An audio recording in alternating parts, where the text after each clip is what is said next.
In studio with me, I have Gabriel Mudhuma, and of course we have Wanjala Makoha and Sylvanus Osoro in studio with me to look at what happened in Busia and several other stories, political stories that we're focusing on this morning. So, gentlemen, Osoro, let me begin with you. So where does this leave Otoma? What options does he have? There's a bit of, again, like we've always said, when the law was made, the electoral laws came about in regard now to the party primaries with the nominations and stuff like that, there was left a lacuna in law on what next one can do.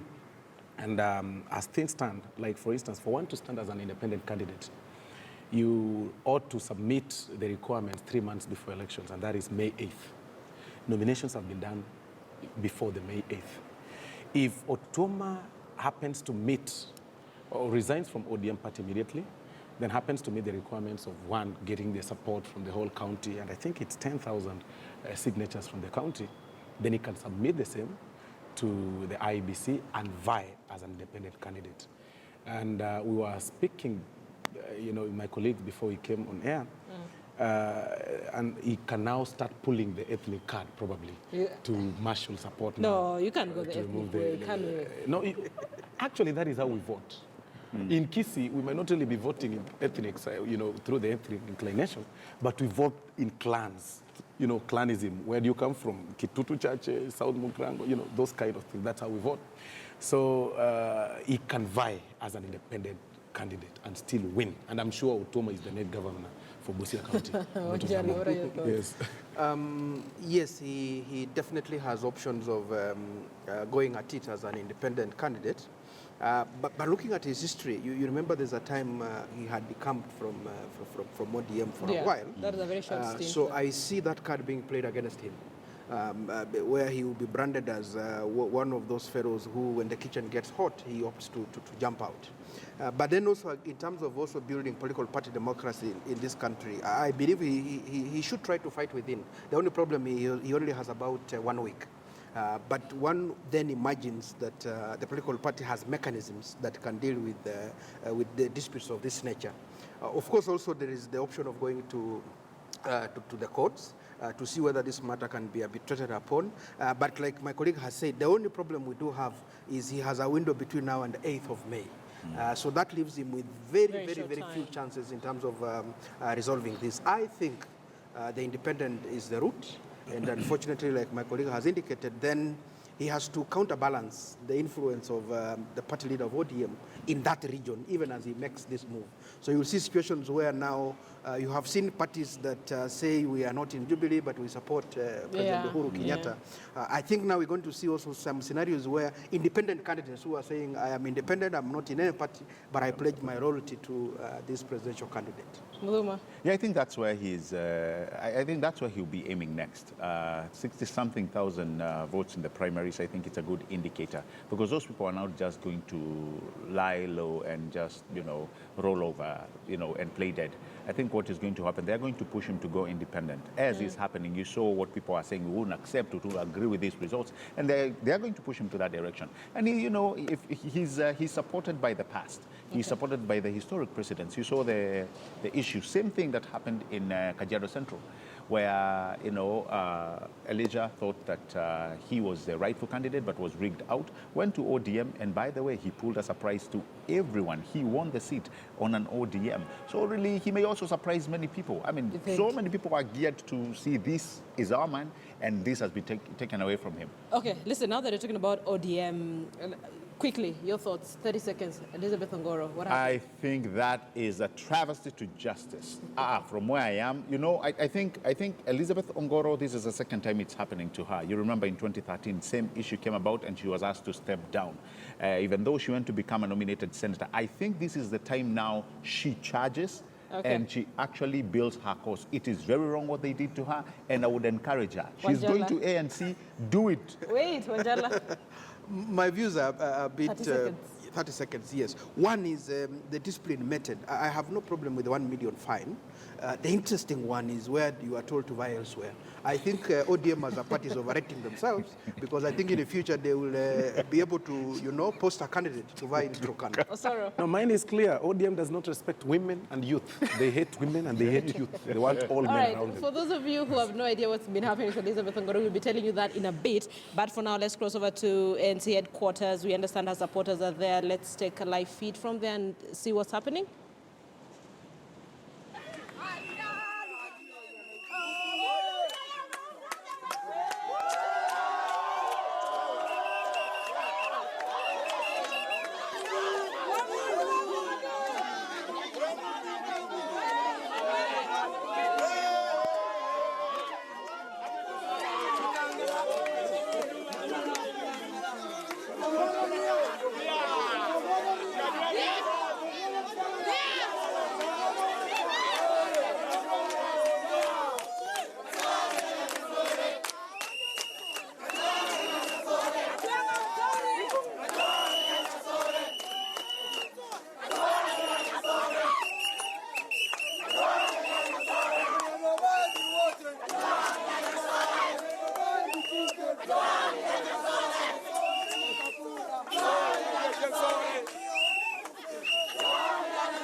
That is the next conversation we are having. Elizabeth Ongoro, remember the other day she stormed ODM headquarters with her supporters, and of course that and some action from the disciplinary committee. So one, she was fined 1 million shillings, and then two, she was asked to vie elsewhere. Remember, she wanted to vie in Ruaraka. She's been told to vie elsewhere.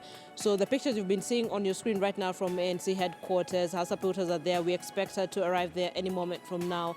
Our Patrick Amimo is on the ground for us in studio. I have three gentlemen with me. I have Gabriel Muthuma, and we've been trying to look at this entire scenario. We also have Wanjala Makoha and Silvanus Ooro.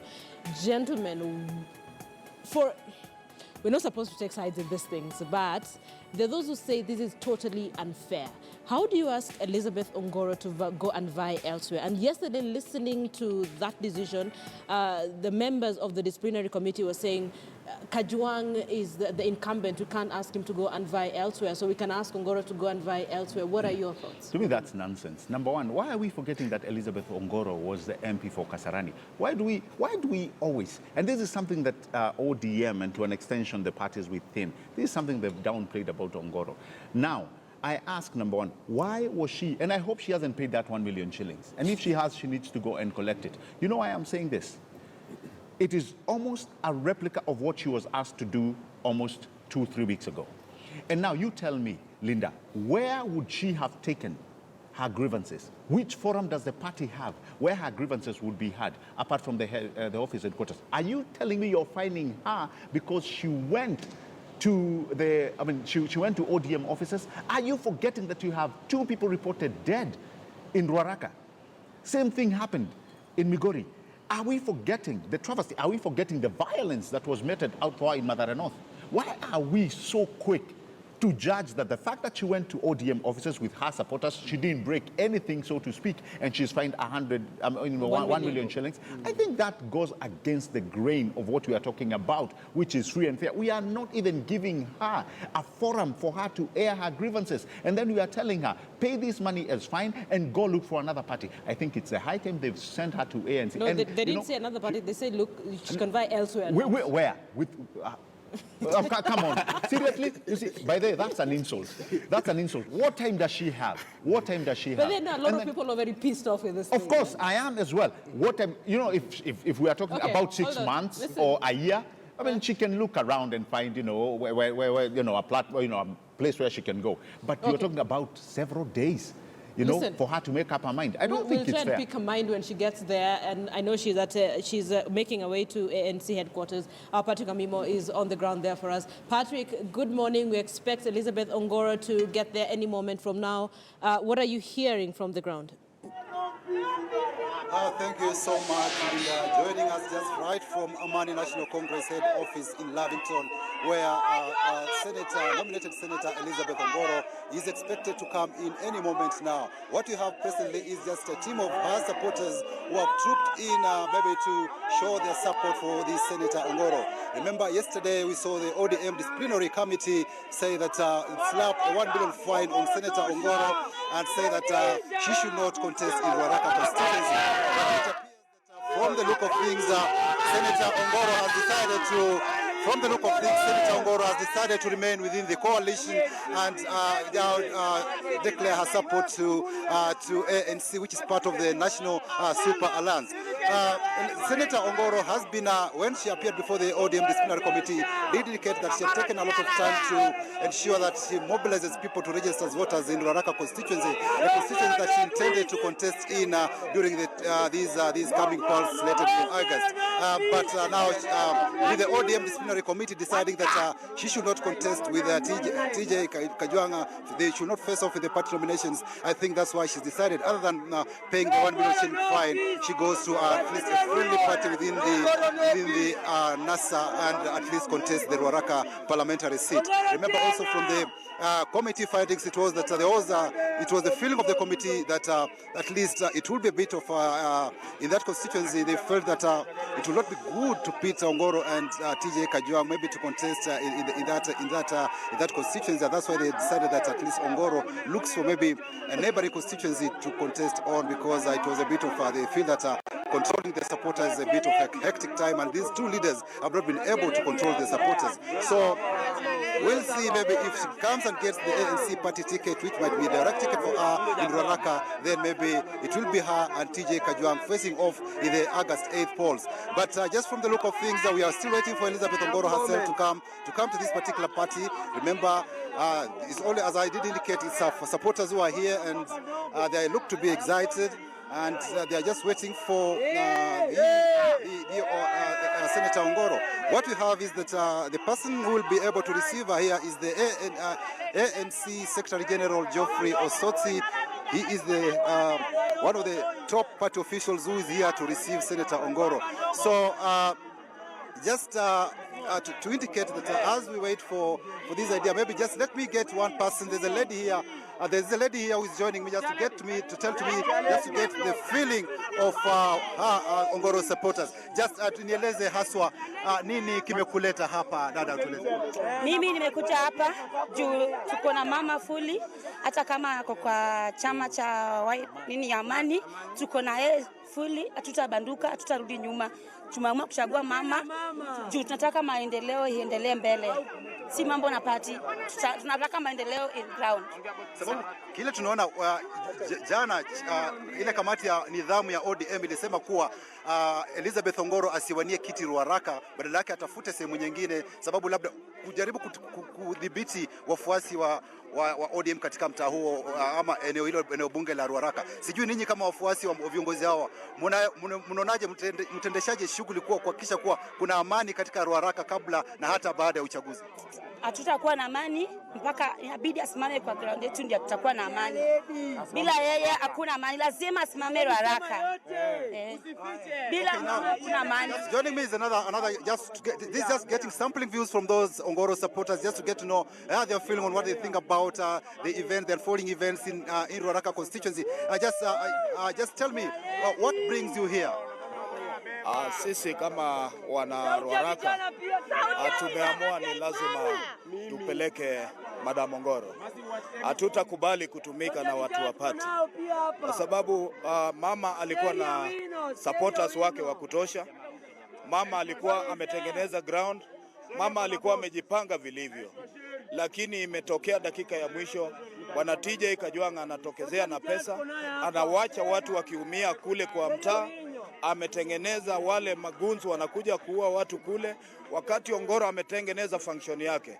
Yeye Bwana TJ Kajwang' anapanga gunzu wake kuja kutawanya wale watu wetu wa Madam Ongoro. Lakini kile kwamba kamati ya nidhamu ya ODM ilisema kuwa Senator Ongoro alipe faini ya milioni 1, alafu alipe faini ya milioni 1 na alafu ajaribu kueleza wafuasi wake wajaribu kutuliza na ajaribu kutafuta labda kuwania kiti sehemu nyingine, ama hata kama isipowezekana labda 2022. Maoni yako kama mpiga kura wa Ruaraka ni yapi?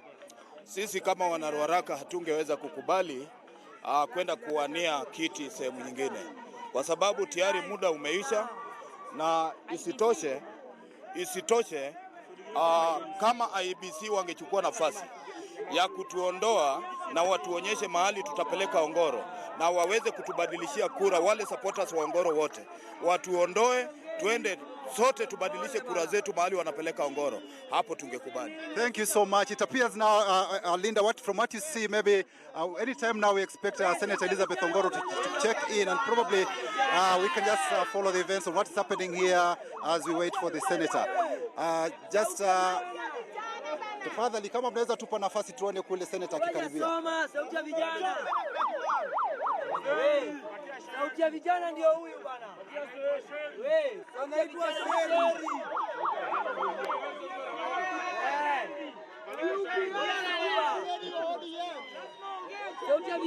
Linda, from Amani National Congress, from whatever it is, we'll maybe get back to you once Senator Elizabeth Ongoro is here to give us her way forward on this particular suggestion to move to ANC, which is part of the NASA Alliance.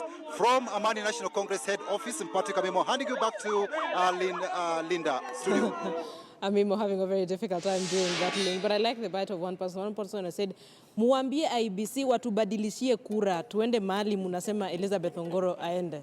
So let's wait and see how that plays out. So Patrick Amimo is on the ground for us, keeping an eye on what's happening.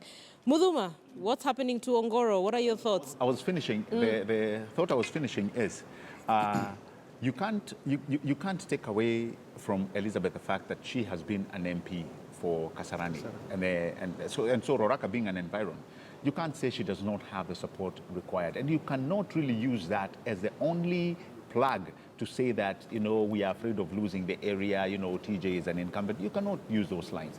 But what is more important to me, I find that the women within ODM, mainly I'm going to pick on Agnes Zani. She went through this when she was, you know, battling it out with Ababu Namwamba.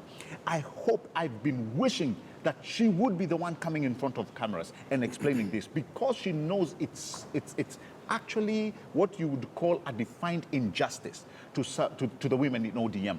Agnes Zani, you saw the other day, now she's called to the disciplinary committee because of the report that she made about the committee. So really, you see, what is happening, the fact that she's kept quiet on this one, her chickens are coming home to roost. I wish they would be speaking up. I wish they should be speaking out, let them make a fuss so that everybody can see. We knew this was going to happen, and I'm just saying this is something that has been pushed for the past 3-4 weeks.